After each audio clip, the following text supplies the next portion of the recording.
할렐루야, 주님을 찬양합니다. 오늘 시편의 부흥이 따 112번째 시간입니다. 오늘 본문은 어제에 이어서 시편 78편 두 번째 시간입니다. 18절부터 31절 말씀을 가지고 하나님께서 하늘 양식을 주심이 부흥이다 라는 제목을 함께 은혜를 나누겠습니다. 전체 이 78편은 광야에서 이스라엘 백성들이 하나님을 믿고 신뢰하지 못함으로 결국 그들이 망하게 되고 죽게 된 그 역사적인 이야기를 통해서 후대에 이스라엘 백성들이 조상과 같이 그렇게 잘못 하나님을 섬기면 안 된다라고 하는 의미의 아삽의 마스길 교훈의 시, 또 이것은 역사시라고 어제 말씀을 드렸습니다. 오늘은 이 18절부터 31절의 내용이 만나와 메추라기라고 하는 광야에서 하나님께서 그들에게 먹을 것을 이제 제공해 주시는 이 이야기가 근거로 되어 있습니다. 자, 그들의 조상이 광야에 40년 동안 살지만 목축을 하거나 농사를 짓지 아니해도 하나님께서 먹을 것을 그들에게 허락하셨다는 이 이야기가 이제 그 후손들과 또 오늘 살아가는 우리들에게 어떤 의미가 있는지 한번 같이 말씀을 나눕니다. 18절 말씀입니다.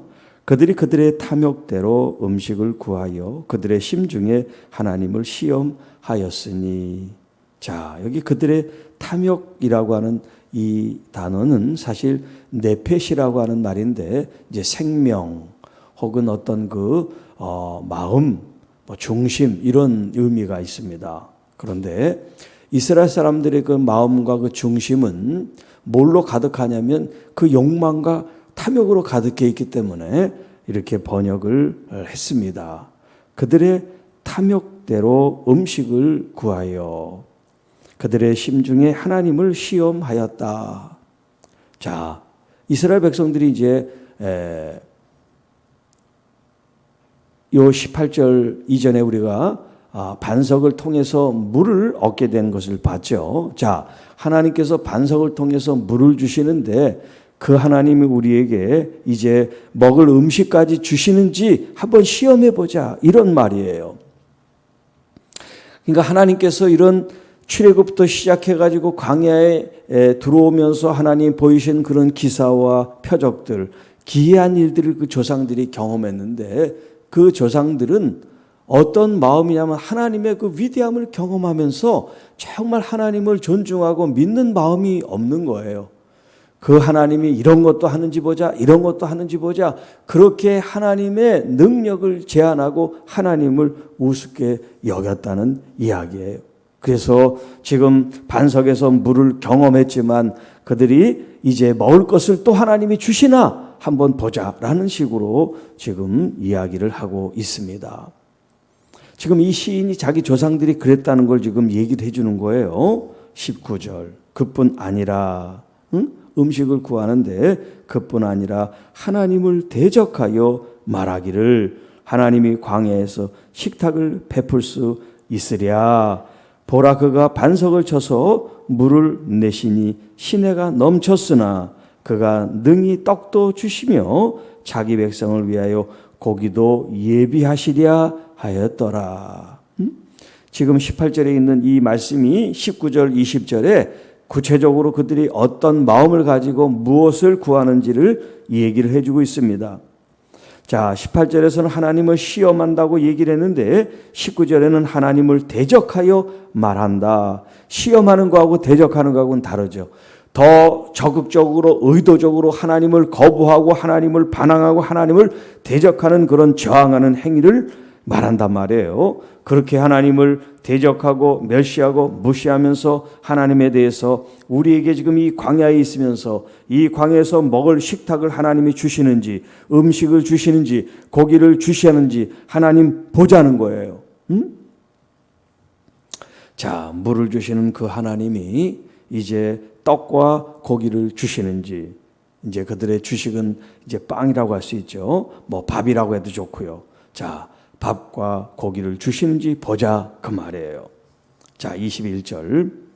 그러므로 여호와께서 듣고 노하셨으며 야곱에게 불같이 노하셨고 또한 이스라엘에게 진노가 불타 올랐으니. 얼마나 괘씸하겠어요.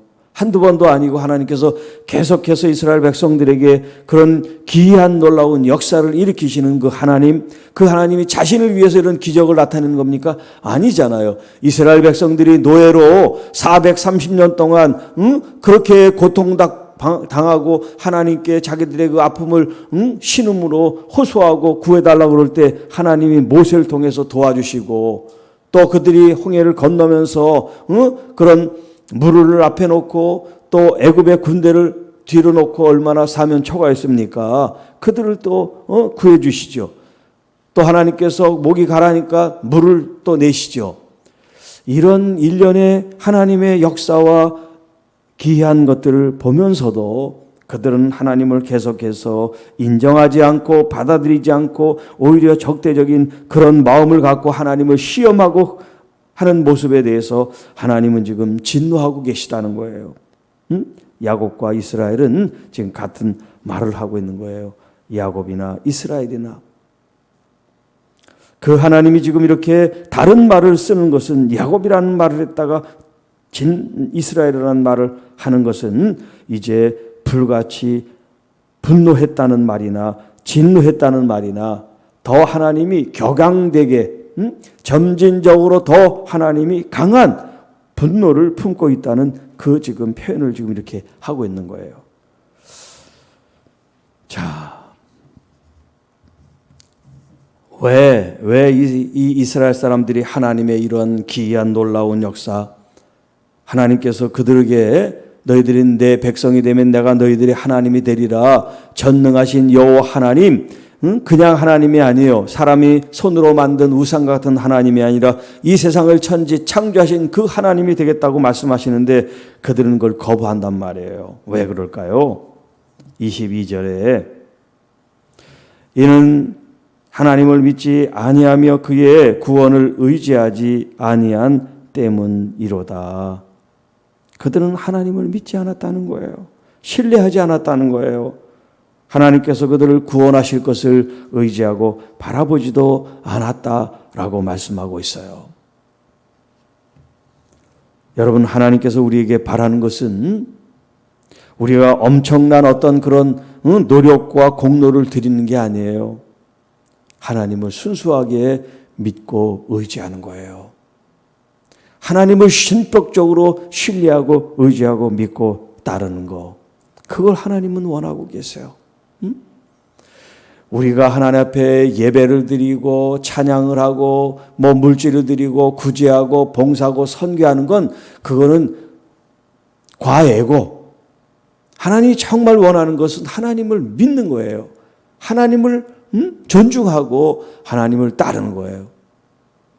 그 하나님 우리가 너무나 기쁘고 감사해서 예배드리고 그 하나님께 우리의 물질과 시간을 존중해서 사랑과 감사의 표현으로 드리는 이런 행위가 나오는 거지. 정말 하나님이 원하는 건 우리의 봉사, 예배, 헌금 이런 것들이 아니라 우리가 정말 마음으로 주님을 신뢰하고 믿고 의지하고 따르는 그거를 주님은 진짜 바라고 원하신다는 거예요. 그런데 이스라엘 백성들은 그렇게 하지를 못했다는 겁니다. 자, 여기 믿는다라고 하는 이 말이 아만이라고 하는 이제 동사예요. 믿는다, 신뢰한다, 믿는다, 아만. 이건 또 아만이 이제 아멘이라는 말이 나왔어요. 우리가 이제 아멘 하잖아요. 여기는 진실하다, 신실하다, 성실하다 이런 의미가 다 포함되어 있는 거예요. 이 아만이라는 이 단어에.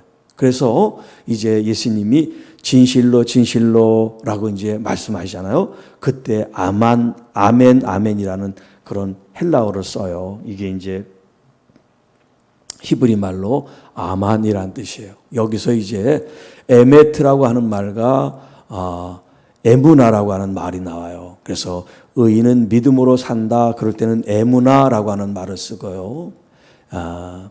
에메트라고 하는 것은 이제 우리 진리, 진실 이럴 때 이제 에메트라는 말 쓰는데, 그러니까 이 에메트든 뭐 에모나든 의인이 믿음으로 산다고 하는 것은 진실하다는 걸 말하는 거예요. 하나님을 믿는데 그냥 생각으로 마음으로만 머리로만 믿는 게 아니라 우리의 삶이 진실한 거예요. 하나님이 진실하시기 때문에 거짓이 없고 변함이 없으신 그 하나님의 성품이 바로 이 아만이라는 동사에 녹아져 있는 거예요. 이게 이제 명사로 에메트도 되고 에무나도 되는 거죠. 그런데 이스라엘 백성들은 하나님을 진실하게 믿지를 않는 거예요. 하나님을 신실하게 따르지를 않는 거예요. 그러니까 하나님이 진노하시고 그들에 대해서 이제 심판하시는 하나님의 모습이 나왔다고 말하는 거예요. 자, 이스라엘 백성들은 이렇게 믿지도 않고 하나님의 구원에 대해서 의지하지도 아니했지만 하나님은 어떻게 하셨습니까? 23절 이하에 나오죠. 그러나 여호와 하나님께서는 위에 궁창을 명령하시고 하늘 문을 여시고 그들에게 만나를 비같이 내려 먹이시며 하늘 양식을 그들에게 주셨습니다. 여기 24절에 있는 이 말씀이 오늘 이 시간의 제목입니다. 하나님께서 하늘 양식을 주심이 부흥이다 라는 근거가 되겠습니다. 자, 이스라엘 백성들은 정말 하나님께서 우리에게 광야에서 식탁을 베푸시고 우리에게 빵을 주시고 고기를 주시는가? 하나님을 시험하고 있지만 하나님은 화가 나시면서도 그들에게 하나님께서 하늘문을 여시고 그들에게 만나를 내시고 메추라기를 통해서 그들에게 광야에서 식탁에 허락하셔서 음식을 주셨단 말이에요. 자, 여기 이제 24, 25절에는 만나에 대한 이야기고 또 26절부터는 이제 이 메추라기에 대한 고기에 대한 말씀이에요. 여호와 하나님께서 동풍을 하늘에서 일게 하시고 그의 권능으로 남풍을 인도하시고 먼지처럼 많은 고기를 비같이 내리시고 나는 새를 바다에 모래같이 내리셨도다. 자, 여기 24절에도 그렇고 27절에도 그렇고 만나와 메추라기라는 말은 없지만 만나와 이제 고기 혹은 새 이렇게 표현되어 있는데 뭐냐면 비같이 하늘에서 내려주셨다 그렇게 표현하고 있어요. 하늘에서 비같이 내려 그들이 먹는데 풍족하게 먹었다. 25절에는 그들에게 풍족히 주셨다 그렇게 표현하고 있고요. 29절에는 그들이 먹고 힘이 배불렀다라고 말씀하세요.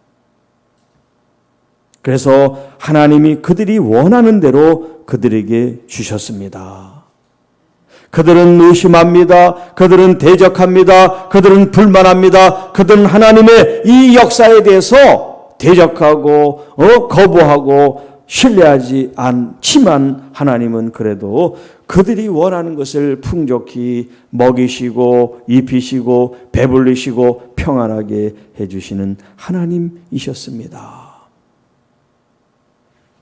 그러나 그들이 그들의 욕심을 버리지 아니하여 그들의 먹을 것이 아직 그들의 입에 있을 때에도 하나님이 그들에게 노염을 나타내사 그들 중 강한 자를 죽이시며 이스라엘의 청년을 쳐 엎드려 때리셨도다. 자, 이렇게 하나님께서 만나와 메추라기로 그들의 일용할 양식을 공급함에도 불구하고 그들이 여전히 하나님을 신뢰하지 못하고 믿지 못함으로 하나님이 그들을 이제 쳐서 심판하셨다라고 하는 말씀이에요. 자, 이 하늘의 양식에 대해서 예수님께서 이제 공생애 가운데 많은 이스라엘 무리들과 제자들에게 말씀을 하신 기록이 요한복음 6장 1절 이하의 기록이 되어 있습니다. 자, 4절 5절 마침 유대인의 명절인 유월절이 가까운지라 예수께서 눈을 들어 큰 무리가 자기에로 오는 것을 보시고 빌립에게 이르시되 우리가 어디서 떡을 사서 이 사람들을 먹이겠느냐라는 말씀이 나와요. 여기서 그 유명한 오병이어 5,000명을 먹이시고 12광주리를 남기셨다 하는 이야기인데요. 사실 마태, 마가, 누가, 요한복음, 우리가 4복음서가 있죠. 이 4복음서에 예수님의 행적과 기적 이런 이야기가 4복음서에 다 포함된 게 몇 군데 없어요. 그런데 이 오병이어 사건은 이 4복음서에 다 포함이 되어 있습니다. 자, 예수님께서 5,000명을 먹이시고 그 다음에 12광주리 남기셨다? 이게 그러면 죽은 나사로라든가 아니면 야이로의 딸을 낳게 했다든가 나인성 과부의 아들을 낳게 하는 것보다도 더 위대한 일일까요? 왜냐하면 지금 얘기했던 이 기록은 4복음서에 없단 말이에요. 그런데 이 오병이어의 사건은 4복음서에 다 있어요. 그러니까 4복음서에 다 있는 게 더 중요하다. 또 이제 4복음서에 한 군데 두 군데 있는 건 덜 중요하다. 우리가 그렇게 얘기할 수가 없죠. 다만 이 복음서 네 군데 있음으로 해서 우리에게 메시지 말씀하시는 바가 다르다는 거예요.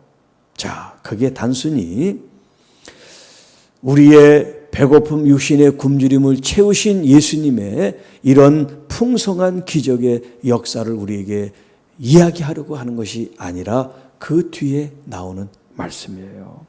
자, 31절이에요. 요한복음 6장 31절 그 이하에 기록된 바 하늘에서 그들에게 떡을 주어 먹게 하였다 함과 같이 우리 조상들은 광야에서 만나를 먹었나이다. 이 얘기는 지금 예수님께서 오병이어를 지금 먹이시죠. 그리고 이제 그것처럼 이 지금 무리들이 예수님께 지금 말하는 거예요. 우리 조상들은 광야에서 이런 만나를 먹었습니다. 라고 지금 얘기를 하는 거예요. 자, 그랬더니 예수님이 32절에 이렇게 말씀하세요. 예수께서 이르시되 내가 진실로 진실로 너에게 이르노니 모세가 너희에게 하늘로부터 떡을 준 것이 아니라 내 아버지께서 너희에게 하늘로부터 참 떡을 주셨다. 그러니까 이스라엘 백성들은 그 광야의 이야기를 기록으로 보면서 뭐라 그랬냐면 모세가 이스라엘 백성들에게 양식을 준 것처럼 그렇게 이야기를 한단 말이에요. 왜냐하면 이스라엘 백성들은 모세가 율법을 물론 하나님이 모세에게 주셨지만 모세가 바로 이스라엘 지도자이기 때문에 거기에 대해서 예수님은 뭐라고 말씀합니까? 33절에 하늘의 떡은 하늘에서 내려 세상에 생명을 주는 것이다. 그랬더니 이 주변에 있는 무리들이 제자들이 뭐라고 그러냐면 주여 이 떡을 항상 우리에게 주소서.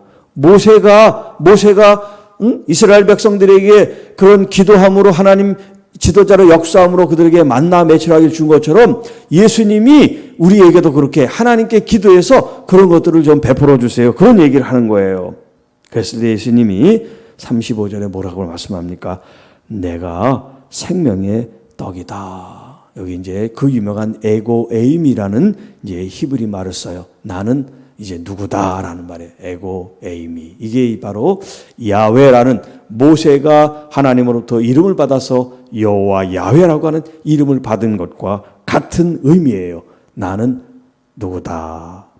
그 나는 누구다가 뭐냐면 나는 생명의 떡이다. 그래서 요한복음에는 에고 에임이라고 하는 이 표현이 7번 나와요. 7번. 7이 뭐예요? 완전수라는 거예요. 예수님에 대한 완전한 계시를 이 요한복음은 이렇게 아주 구조적인 그런 정교함을 가지고 우리에게 말씀을 하시는 것 중에 하나가 이 6장 35절 말씀이에요. 나는 생명의 떡이다. 그런데 이 생명의 떡이라고 하는 이 떡이라고 하는 말 자체가 조금 불완전해요. 왜냐하면 떡은 주식이 아니잖아 우리가. 네, 주식은 우리에게는 밥이죠. 이스라엘 사람들에게는 빵이란 말이에요. 짜파티란 빵, 브레드.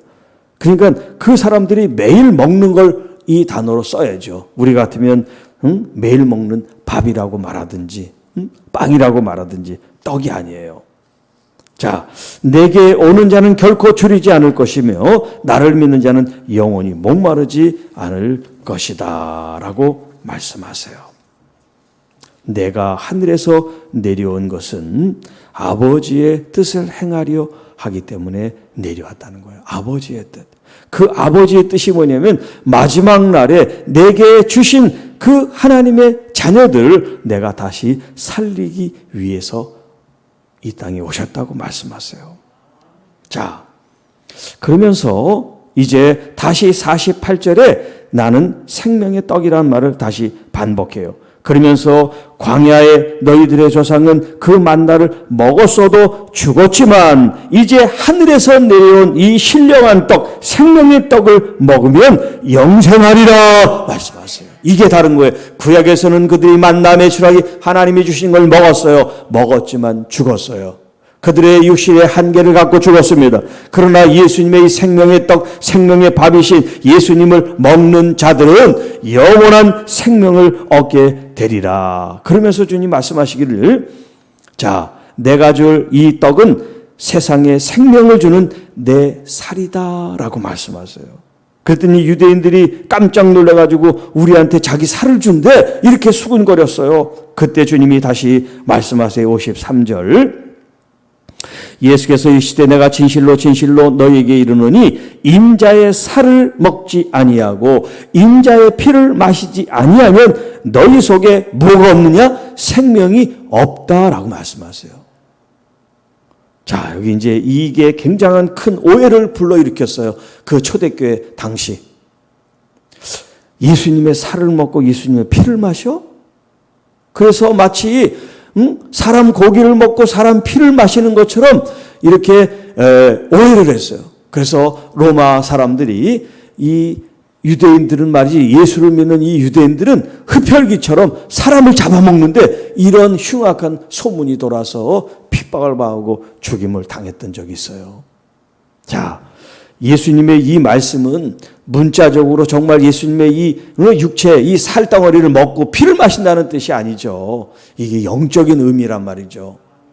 예수님이 십자가에 돌아가신 지금은 이 말씀을 하실 때는 아직 십자가 사건이 있기 전이니까 이 말씀이 무슨 말인지 모르지만 예수님께서 말씀하신 것은 내가 이제 곧 십자가에서 죽을 거야. 그 죽음이 바로 내 살을 너희들에게 주는 것이고 내 피를 너희에게 주는 거야. 너희들은 믿음으로 받아들이면 내 살을 먹고 내 피를 마시는 거라고 주님이 말씀하신 건데 이 말씀을 문자적으로 해석해서 잘못 이해를 했단 말이에요. 그래서 우리가 이제 성찬을 하잖아요. 예수님이 이제 그 빵을 가지고 이것이 내 살이다. 또 포도주를 가지고 내 피다라고 말씀하실 때 이 사람들이 이제 성찬을 했단 말이죠. 이 성찬이 외부에 있는 사람들에게는 야, 살을 먹고 피를 마신대 이렇게 오해를 불러 일으키게 됐다는 거예요. 자, 이렇게 내 살을 먹고 내 피를 마시는 자는 영생을 가졌고 마지막 날에 내가 그를 다시 살리리라. 우리가 육신으로 죽습니다. 이 세상이 흙으로 왔으니까 흙으로 돌아갈 것입니다. 그러나 우리의 영혼은 예수 그리스도의 살을 먹고 피를 마신 우리들은 예수님의 생명이 있으므로 마지막 때 주님께서 우리를 다시 부르신다는 거예요. 다시 살려주신다고 말씀하십니다. 이게 구약에 있는 하나님의 그 하늘 양식을 먹은 사람과 이 땅에서 하나님의 양식을 먹은 사람이 근본적으로 다른 거예요. 자, 또 56절은 이렇게 말씀하세요. 내 살을 먹고 내 피를 마신 자는 내 안에 거하고 나도 그에 거하는 것이다. 예수님께서 요한복음에서도 계속 말씀하시잖아요. 내 안에 거하라. 내 안에 거하라. 내 안에 거하라. 예수님께서 참 포도나무 되시고 너희는 가지다. 그런 관계를 말씀하시죠. 그리고 예수님은 나는 선한 목자다. 너희들은 내 양물이다. 양들은 목자를 알고 목자는 앞서 그리고 그 양들을 위해서 생명을 내어준단 말이에요. 이 땅에 어떤 목자가 양들을 위해서 생명을 내줍니까? 그러나 예수님은 제가 계속해서 말씀드렸지만 자신이 우리를 위해서 희생하시며 그 희생의 대가로 우리에게 구원이라는 엄청난 선물, 은혜를 주셨단 말이에요. 자, 구원은 이렇게 은혜로 주어졌어요. 오늘 우리의 삶은 구원을 위해서 우리가 행위를 하는 게 아니라 구원받은 우리가 마땅히 우리가 하나님의 그 성품과 하나님의 뜻으로 나가야 된단 말이에요. 하나님의 자녀가 되기 전에는 하나님의 뜻이 뭔지를 모르죠. 그러나 하나님으로부터 구원받고 예수 그리스도가 나의 구주가 되고 나의 왕이 되신 분은 이제 내 삶의 주인이 되시기 때문에 그분의 음성을 듣고 그분을 따라가는 거죠. 왜냐하면 우리의 선한 목자가 되시기 때문에 그분께서 걸어가신 발자취를 따라가는 겁니다. 그분께서 말씀하신 것을 우리가 존중하고 따라갑니다. 그렇게 한다고 하면 여러분 마지막에 주님 앞에 섰을 때 나는 너를 모른다, 이 불법을 행하는 자야, 그런 말을 들을 사람은 아무도 없을 줄 압니다. 이 땅에서 아무리 주여 주여를 외치고 아무리 큰 능력을 주님의 이름으로 행했다 할지라도 주님께서 나는 너를 모른다라고 하면 얼마나 이 땅에서의 그 삶이 모든 것이 허망하고 두렵겠습니까?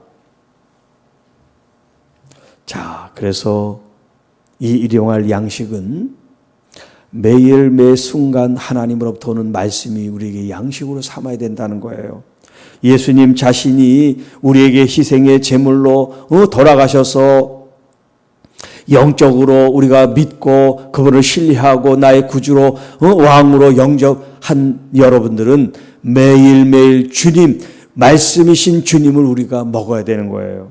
그래서 마태복음 6장 11절에 주님께서 주님의 기도문을 가르쳐 주시죠. 오늘 우리에게 일용할 양식을 주옵소서. 오늘날이 아니에요. 오늘날. 오늘. 투데이. 내일은 또 투마로. 오늘 하루하루의 양식을 주십시오. 이게 무슨 우리가 먹을 음식을 말하겠어요? 영적인 부분을 말하는 거죠. 영의 양식. 예수 그리스도가 말씀이시잖아요. 그 말씀이신 예수님을 오늘도 겸손한 마음으로 주님을 바라보고 따르는 것, 그게 바로 주님이신 양식을 우리가 먹는 거죠. 주님의 말씀을 귀 기울여 듣지 않고 나는 주님을 믿는다, 난 주님을 따른다, 이건 모순된 말이에요. 주님이 나의 구세주가 되시고 나의 왕이 되시면 그분의 음성을 듣게 돼 있어요. 그분의 음성에 목마르게 돼 있어요. 왜? 사랑의 관계가 성립되기 때문에. 마치 주님이 신랑이시고 우리가 신부라면 여러분 신부로서 신랑의 음성 듣기를 원하고 그분 뵙기를 원하는 거, 그게 당연한 거 아니에요? 그런데 나는 그분이 내 신랑은 맞아. 그런데 별 관심이 없어. 나 말씀 별로 듣고 싶지도 않고 보고 싶지도 않아. 그런다면 아마 그 신부는 신랑의 다른 거를 원하는 거죠.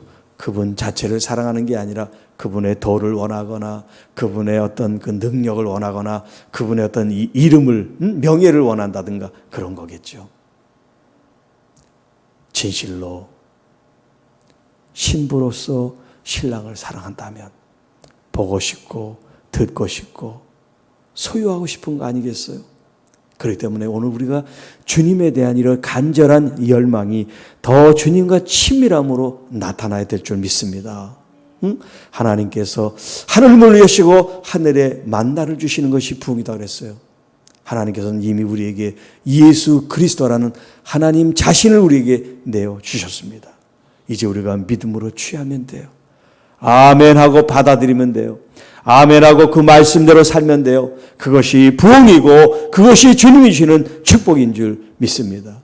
오늘 하루도 하나님의 말씀을 경청하고 그 말씀을 존중하고 그 말씀의 인격과 성품을 닮아 여러분들이 어느 사이에 마치 큰 바위 얼굴을 보고 변화된 것처럼 여러분도 모르게 예수님의 성품으로, 예수님의 마음씨로, 예수님의 그런 행동을 품고 여러분의 열매가 나타나는, 그래서 예수님이 이 땅에 아기 예수로 오신 이 성탄절의 의미가 그냥 예수님이 오셨으니까 기쁘고 좋은 날이 아니라 오늘 나를 구원하러 오신 주님이 정말 이 예수님이 아버지의 뜻대로 이 땅에 오셔서 아버지의 뜻을 행하시고 가신 것처럼 오늘 우리도 예수 그리스도를 믿는 순간부터 주님의 부름을 받는 그때까지 한국에서 혹은 저 아프리카 세계 각국에 흩어져서 선교하는 그 선교지에서든 어디서든 하나님이 부르신 그곳에서 기쁨과 감사의 마음을 가지고 주님을 신부로서 신랑을 사랑하는 이 신부의 마음으로 주님을 더 뜨겁게 사랑하고 그분의 말씀을 귀담아 듣고 그 말씀을 따라 행하기를 원하는 그런 순전한 마음들이 우리 모두에 있게 될 때 여러분 우리의 영혼이 정말 소생하게 될 것입니다. 부흥을 경험하게 될 것입니다. 그런 교회들이 말씀으로 일어나게 될 것입니다. 하나님의 거룩한 뜻으로 충만해지면 하나님 우리에게 있는 모든 세상적인 것들, 인간적인 것들, 계산적인 것들, 물질적인 것들, 세속적인 것들이 다 따라가게 되고 거룩한 것, 신령한 것, 귀한 것, 하나님의 말씀의 이 모든 것들이 교회를 충만하게 역사하면 시험 받을 사람도 또 연약해질 사람들도 하나님의 말씀으로 다시 세워지는 그런 놀라운 은혜가 있게 될 줄 믿습니다. 하나님 아버지 감사합니다. 오늘도 우리에게 아버지의 말씀, 생명의 말씀을 허락해 주신 것을 감사합니다. 먼저 우리 주 예수 그리스도께서 하나님의 말씀으로 이 땅에 오시고 그 자신이 찢기시고 상하시고 돌아가심으로 자신을 내어주신 이 귀한 만나 하늘의 양식을 우리가 믿음으로 받았습니다. 아니 매 순간마다 받습니다. 그리고 말씀으로 오신 주님을 먹습니다.